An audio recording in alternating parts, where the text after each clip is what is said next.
Good afternoon. Welcome to the Automated Home Show. Today, we've got the second part of recent conversations about window treatments. This conversation is with David Webster, smart home expert. And if you've watched or listened to the show previously, you'll know that David is a bit of a regular at this point. And really smart guy. And he makes the whole subject of window treatments. So we're talking about smart blinds, smart curtains, radio technology, some different things you might want to consider, maybe avoid or think about if you're just new to this space. Certainly a lot in this for everybody. And if you're more advanced, I think you'll still get some out of this as well. David is a pleasure to talk to, as always. He's very generous with his time. He's got a lot of wisdom, and I always enjoy catching up with him. So here's the conversation, and I hope you enjoy it too. Okay. Yeah, I'm still getting the hang of how to use Zoom. Anyway, nice to talk to you. How are you? I'm good, thanks, Marty. As you know, it's been very warm in the UK of late, and again, we're going to have a hot day, so that's not typical for us. But other than that, it's all good. Fantastic. Yeah, okay, good. And you've been well? Otherwise, it's been a little while since we spoke. Yeah, it has been a while. Yes, getting on with projects as one does.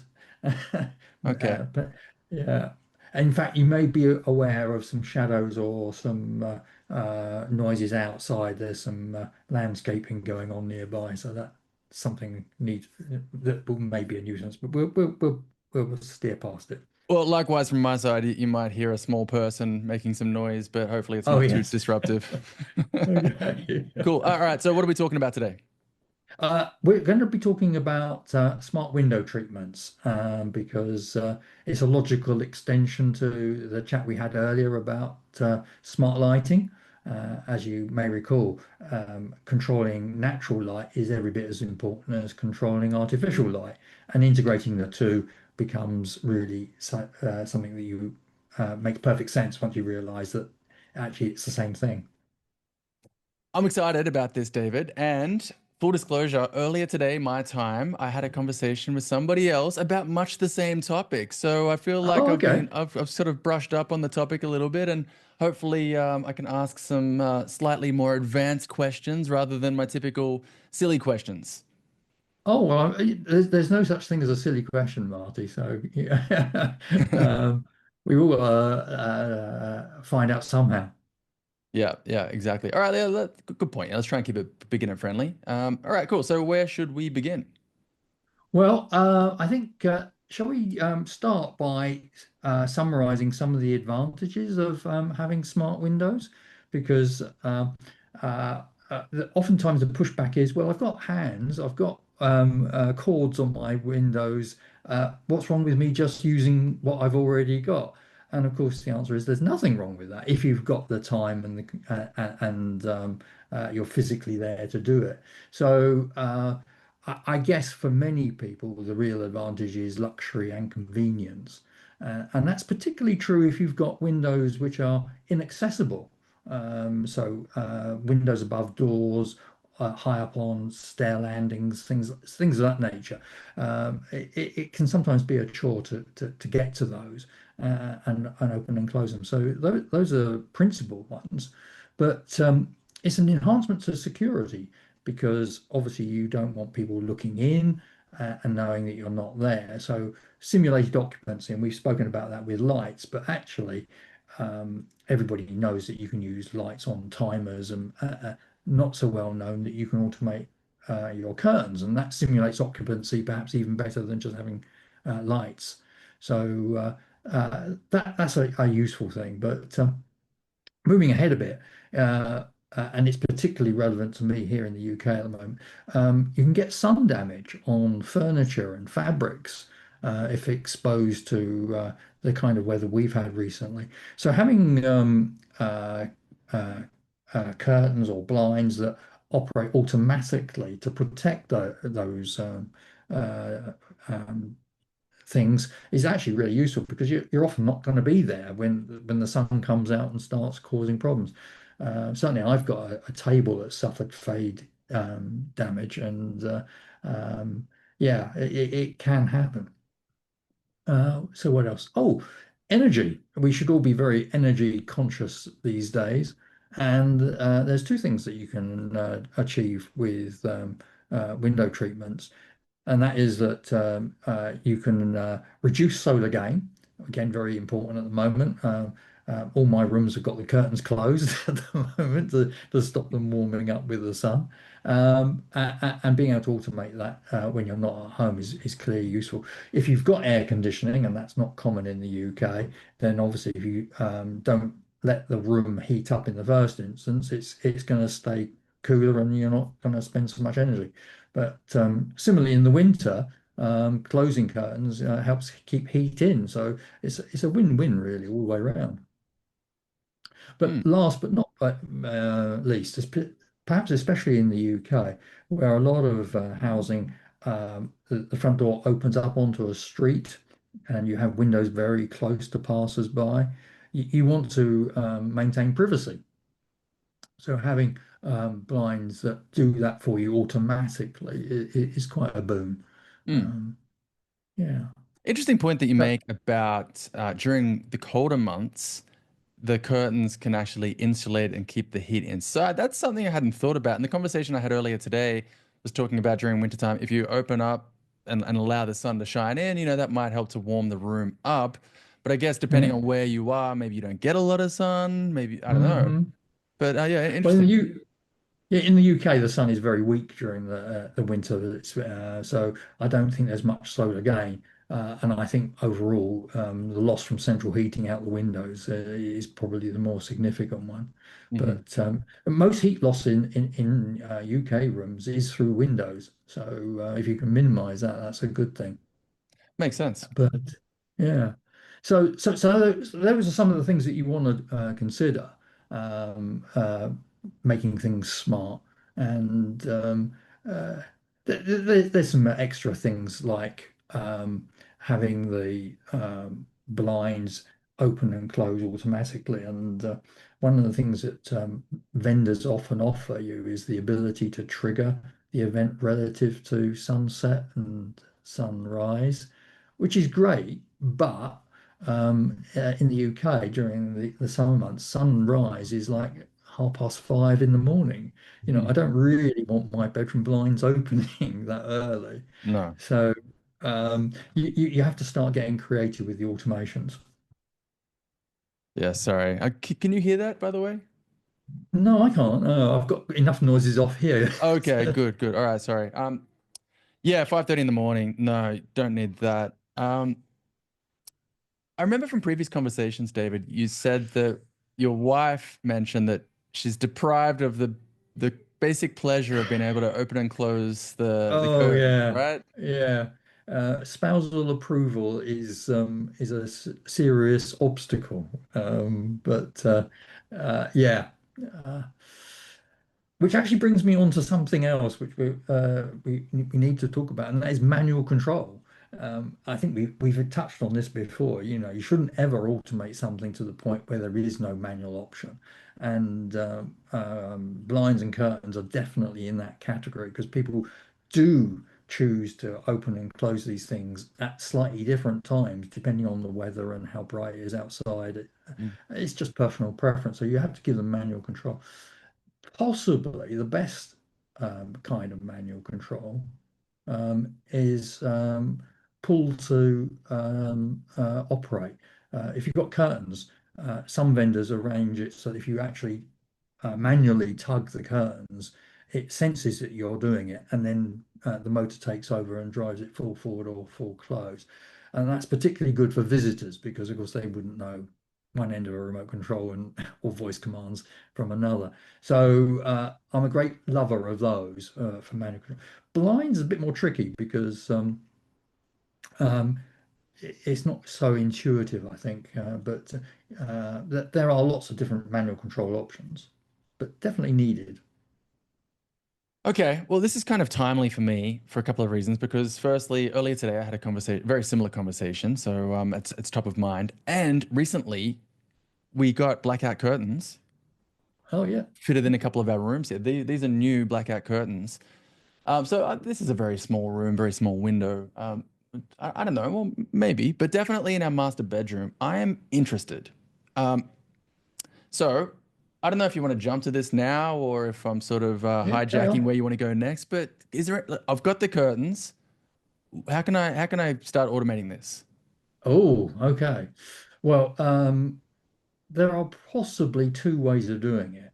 And one is to replace the track with a motorized track, which is obviously the most expensive. And if you've already fitted the curtains, you've probably got a track that you're perfectly happy with. But that is unquestionably the best way.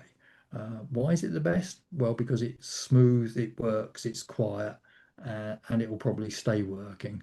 The alternative method is if you've got a curtain track that has got a cord on it, a loop of cord or a rod. Has your curtains got any kind of I don't think so. No. no, okay. Well, if you've got a track that has got some kind of a cord or a chain, like blinds often do, an add-on motor can be useful to automate them. But the difficulty with those is that they rely on things like slipping clutches to determine when the curtain's fully opened or fully closed. And there's a clue in the name. They tend to slip and they go out of calibration, and so you have and this has happened to me. You come home at the end of the day and find that the curtain motor's been running all day because the slipping clutch didn't disengage it, and it's gone red hot and is about to burst into flames and burn your house down. Uh, Okay. I over dramatize, but you get the idea. Ye- So I'm not a great fan of add-on motors for those reasons. They have a tendency to fail. Yeah, I think I saw a couple of options like that recently. I wasn't aware of the first and better option that you mentioned, just getting a dedicated track. Uh, Oh yeah. would I be able to pick something up like this at IKEA, or where would I look for something like this? Oh, that's a very good question. I don't believe IKEA do anything like that at the moment. In fact, their range of smart blinds has been contracting, and that is interesting in itself. It may mean they've got some new stuff coming, or it just may mean that they've had reliability issues with the products and are withdrawing it. I'm hoping that they're going to introduce some new and better ones, but they don't have any tracks that I'm aware of. But there are so many big name brands that you can look at, but they will associate high prices. So Somfy, Lutron, Qmotion, the list goes on.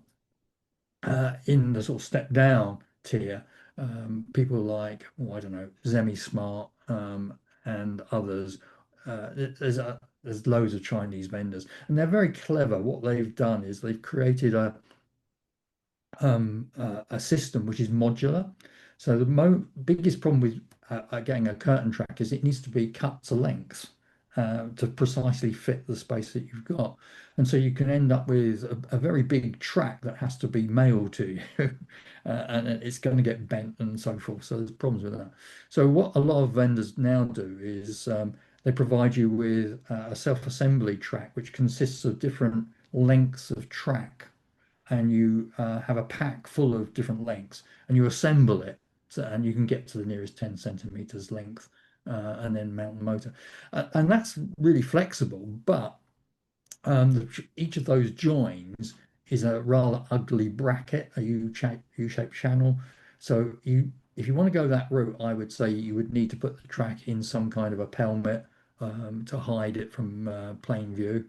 So yeah, it's doable and not hugely expensive. And again, what happens usually is the track is separate from the motor. The motor is clicks in at some sort of bayonet fitting. So once you've got the track in place, you add the motor and it picks up the drive. But yeah, uh, it's Interesting. doable. Okay, and is the motor just to stay on this point for a moment, is the motor typically mains powered, or would that be battery operated, or either way? Ah, no, that's a very good point. Both are readily available. The bigger the curtain and the heavier the fabric, the more likely you are to use an AC mains motor Hmm. because batteries would have too shorter life.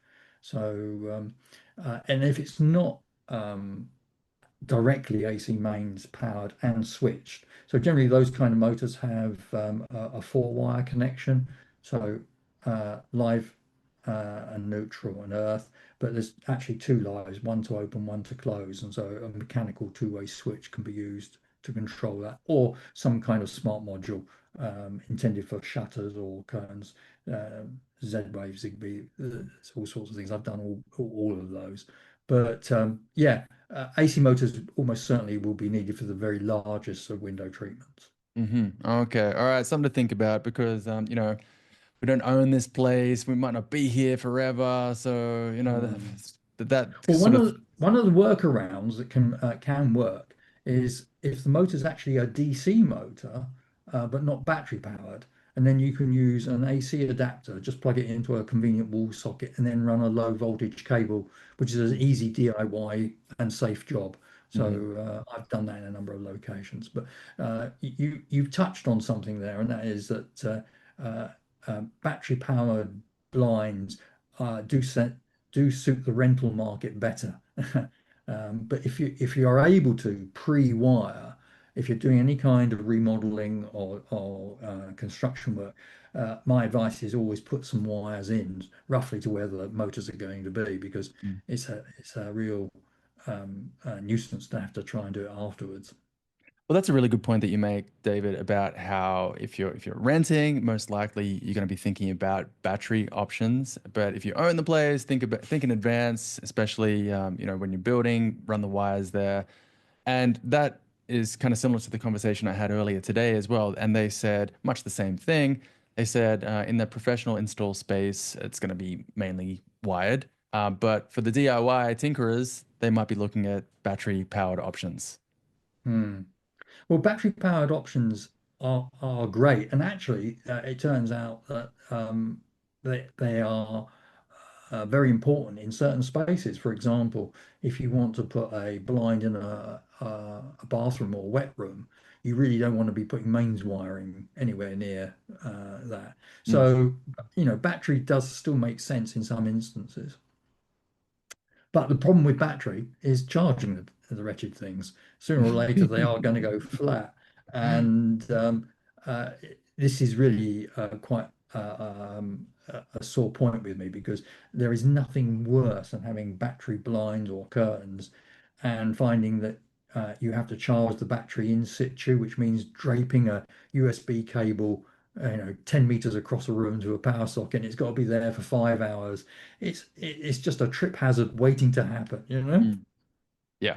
Yeah. And Yeah. Yeah. okay, you may only need to do it once or maybe twice a year. I've got one blind in particular that I have to charge pretty much once a year. And it's a wretched nuisance. I hate it.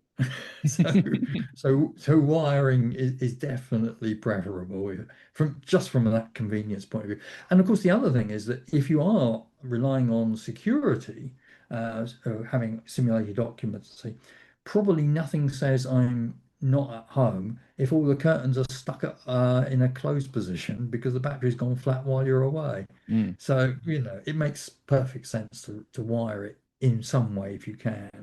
But plug-in power supplies and low voltage cables are probably the solution to that. But you may have seen that quite a few vendors offer solar panels as a way of topping up the battery. And that's quite a cunning plan. The solar panels tend to be about yay big and they can stick on the glass of the window behind the window treatment, and they trickle charge. They just top up the battery, and uh, that's better. It does extend the battery life, and you don't have to charge quite so frequently. But in the UK, during the dark winter months, there's not going to be enough solar panel to keep them alive. But the downside of solar panels, which people often overlook, is that they're blocking the window when the blind or the curtains open. There's a big chunk of glass that you can't see through anymore. So they're not the best attractive solution, but they might be the best solution given whatever circumstances you're in. Yeah. I think it'll be case by case. Each window might be a little bit different. Yeah, yeah. I've certainly experimented with those, and yeah, they're not my favorite, but they are a help. Okay. Sorry, I'm pretty sure you're probably catching some of the background noise here. All No. right. So, where would you like to go next on the docket, Well, David?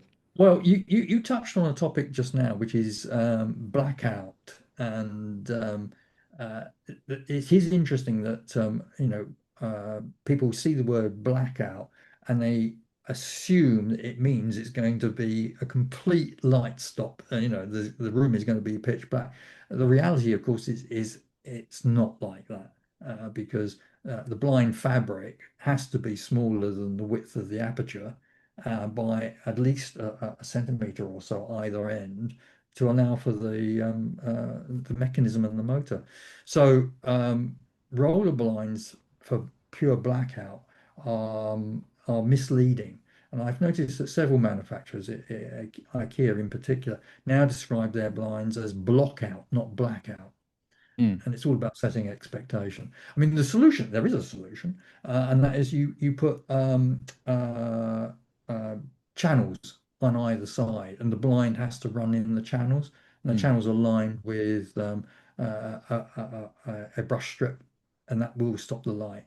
But it's really a complication. And sooner or later, the wind will blow through an open window and the blind will pop out of the channels and it will, it's just not great.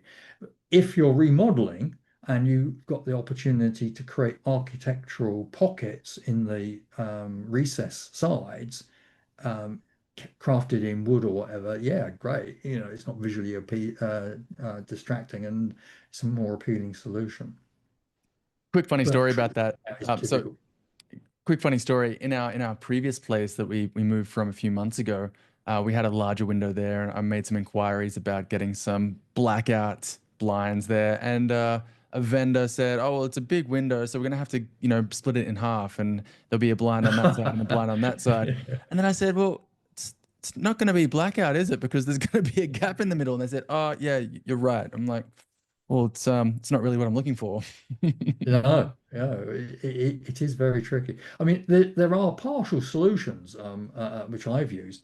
Rather than putting channels, you can use some L-shape plastic extrusions and just attach them to the wall so that when the blind is coming down, it's behind some chunk of plastic, and that reduces it, but it's not as effective as the brush strips. But it can help. Hmm. But that leads us to an interesting concept, and that is that why limit yourself to one window treatment when you can have two or three on the same window? I like it. I like it. Let's Yeah. get into it. Yeah. So, in the case of a blackout blind that doesn't work and you can't make light tight, the solution probably is to put some automated curtains on the inside of the window as well.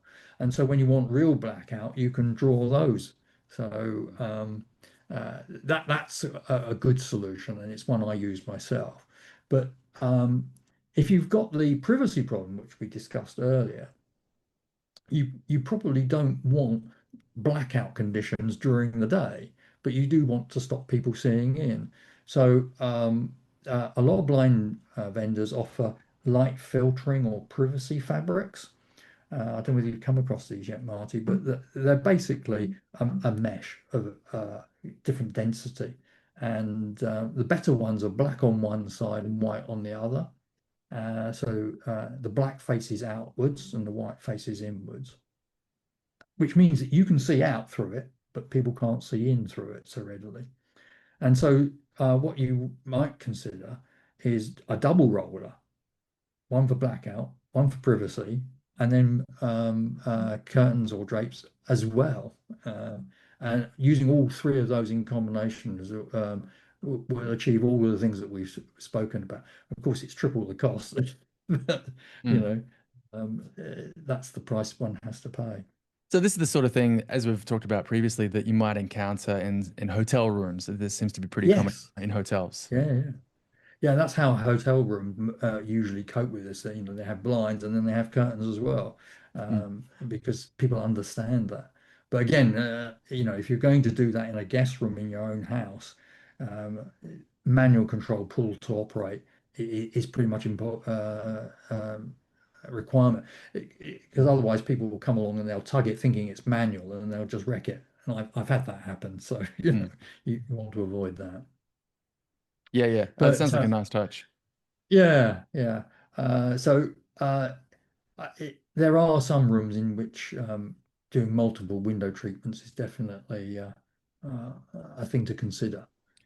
But Another slightly funny and slightly embarrassing story is in the master bedroom where we recently got blackout curtains. It's a big step up. It's a big improvement for sure, but the oh curtains yeah, are only as wide as the window, a fraction wider, and we still have a bit of light coming through the sides. And I'm looking at it now, yeah, thinking, should I just install another one, floor to ceiling, wall to wall, and then we'll have two sets of yeah, curtains? I don't know. yeah. That's probably overkill.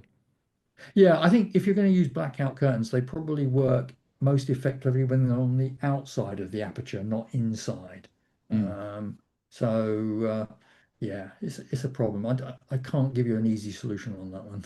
Uh, Yeah. but if you're going to change the track, you might want to change the curtains as well. Well, So you know what? Yeah, that's a good point. I will contact the vendor that helped us get this set up, and I'll just ask them if they have any solutions or if they know anything about a track that mm. can allow us to consider some of these automatic or automated solutions. And I guess this would all work nicely with Google Home or Alexa or Homey.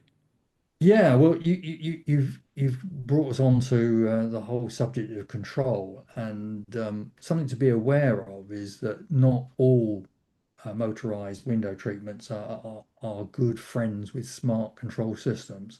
The ones to avoid are the ones that use a one-way RF system for control, usually a 433 megahertz RF system.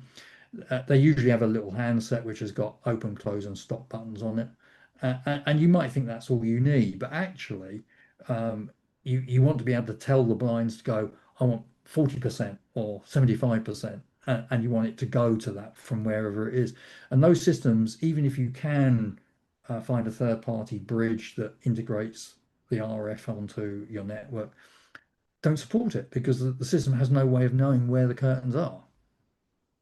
So it can't say go from here to here by dead reckoning or any other method. So my tip here is always go for motors that have some form of two-way communication. And that way the control system will know where the curtains are and you can issue commands to go to a specified position. And that's clearly far more useful. So that basically means Bluetooth, Zigbee, Z-Wave, or Thread, and Matter over Thread. There's an increasing number of Matter over Thread devices out there now, and that's probably the best choice. It won't be the cheapest, but it's probably the best. Hmm. Now, I know for lighting, your preferred technology is Zigbee. Is Yeah. is is that also the same for window treatments? Do you prefer Zigbee? Um, uh, yeah, I think Zigbee. I've messed around with Zigbee and Z-Wave for window treatments, and I'm now leaning towards Matter over Thread, not Matter over Wi-Fi, but definitely Matter over Thread. And I've discovered that Thread control is faster than Zigbee. So when you press a button, things happen more instantaneously. I mean, it's only fractions of a second, but I'm aware of it, and I like that. So the snappiness is definitely improved. Yeah, okay. Okay. Yeah. So yeah, definitely go for two-way communication and avoid the ones that I've got one. Where it gets very confusing, and I've got some examples of this myself. I've got matter over thread motors, which I've added to my own blind roller tubes and added fabric and all that kind of stuff. But the motor actually comes with a 433 megahertz remote as well. And so if you look at closely at the motor, you'll find it's got two wires dangling out of it as very short antennas, one for 433, one for 2.4 gigahertz. So that's how you can achieve manual control, and it's wireless, so it's great. But that remote only gives you open, close, stop. Whereas if you use the other thread or whatever, you can tell it to go to a specified position. And are you able to In use fact, this? if you Sorry, get really clever, sorry, Martin, I'm talking over you. Do you want to say something? no, no, I was just going to ask, are you using this together with your Homey Pro?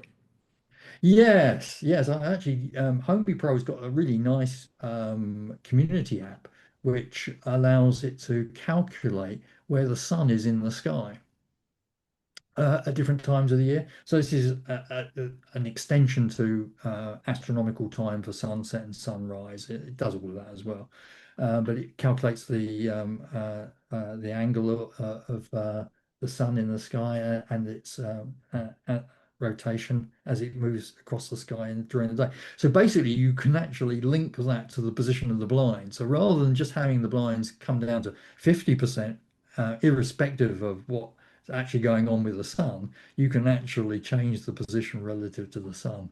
That's really quite neat. That does sound really good. Yeah. Look, hopefully I can get things going in our home here, and then I'll have to ask you the details of that app. Yeah, yeah, it's very neat. But of course, it's a layer of complication which other people won't appreciate. You'll get feedback from, well, the curtains seem to close at random times. Well, no, it's actually a pattern. It's a feature, not a So, bug. yeah, exactly. Yeah, exactly. Yeah. But some of them very advanced vendors like Lutron have been doing tricks like that for a long time because in commercial buildings it can make a huge difference to energy consumption. Obviously, we've talked about the savings on air conditioning, but you don't want to go to the other extreme of shutting all the windows and then having to turn all the lights on. That's nonsense. So what you want to do is harvest as much natural light as you can, and that requires controlling both electric and natural light. Yeah, that's interesting. I guess it could get quite complicated. Not just where is the sun at this moment, but what's the weather like? Is there a thunderstorm outside? Maybe it's a Oh bit yeah, darker than yeah, normal. yeah. Well, we talked a bit about how smart lighting, occupancy sensors alone are not enough. You need light sensing as well, Mm. and that's one of the advantages that Hue has. All their motion sensors have light level sensors built into them, and you can make use of that. So I have some indoor sensors where Hue takes care of turning the lights on when there's motion, but only when it's dark enough. And for outside lights, the Hue outdoor sensors, you can actually use the light level to help the blinds decide whether it's bright enough outside to close or Wow. Yeah, not. I think I could get really carried away with automations or flows. Like, oh, if the light's like this and the temperatures is like that, I could see this getting really complicated. But it's probably not necessary, right? I mean, you've told me in It's the probably past. not. No, You've told me in the I think past. that. Sorry, yeah, Carol.